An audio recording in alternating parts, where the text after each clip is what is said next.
បាទនេះគឺជាសកម្មភាពការផ្លាស់ប្ដូរកញ្ចក់រថយន្ត Mazda CX-3 ឆ្នាំ2022បាទសូមគោរពជម្រាបសួរពុកម៉ែបងប្អូនទាំងអស់គ្នាបាទបើសិនជាពុកម៉ែបងប្អូនចង់បានកញ្ចក់រថយន្តដែលមានគុណភាពល្អនិងជាងដែលមានជំនាញច្បាស់លាស់ផ្នែកកញ្ចក់រថយន្តដែលគាត់មានជំនាញនិងបទពិសោធន៍យូរឆ្នាំខាងផ្លាស់ប្ដូរសូមកុំភ្លេចខាងកុសលសុខមានបាទ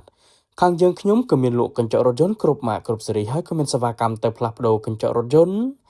ជូនពុកម៉ែបងប្អូនដល់ទីតាំងផងដែរបាទហើយបើសិនជាពុកម៉ែបងប្អូនមានបញ្ហាដូចជាកញ្ចក់រថយន្តជ្រាបទឹក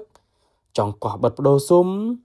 ឬក៏មានចម្ងល់អ្វីផ្សេងទៀតដែលតាក់ទងជាមួយនឹងកញ្ចក់រថយន្តពុកម៉ែបងប្អូន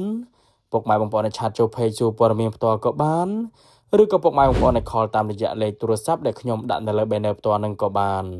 ខ្ញុំម្ចាស់ហាងដែលមានជំនាញនិងបទពិសោធន៍យូរឆ្នាំខាងកញ្ចក់រថយន្តខ្ញុំនឹងជម្រាបជូនពុកម៉ែបងប្អូនច្បាស់តែម្ដងបាទហើយបើសិនជាពុកម៉ែបងប្អូនមានបញ្ហាដូចជាកញ្ចក់រថយន្តបែកប្រេះស្រាំចង់អ៊ុតខាងខ្ញុំក៏មានជាងជំនាញច្បាស់លាស់ខាងអ៊ុតកញ្ចក់រថយន្តនឹងផងដែរបាទពុកម៉ែបងប្អូនមកដល់ទីតាំងហាងផ្ទាល់ក៏បានឬក៏ពុកម៉ែបងប្អូនមានពេលទេឲ្យជាងទៅអ៊ុតកញ្ចក់រថយន្តជូនពុកម៉ែបងប្អូនដល់ទីតាំងក៏បានបាទឥឡូវនឹងការផ្លាស់ប្ដូរកញ្ចក់រថយន្ត Mazda CX-3 ឆ្នាំ2022នេះគឺបានរួចរាល់បាទអរគុណច្រើនសម្រាប់ពុកម៉ែបងប្អូនដែលទស្សនាវីដេអូនេះចុងក្រោយសូមអរគុណគ្រប់ជ្រាបលា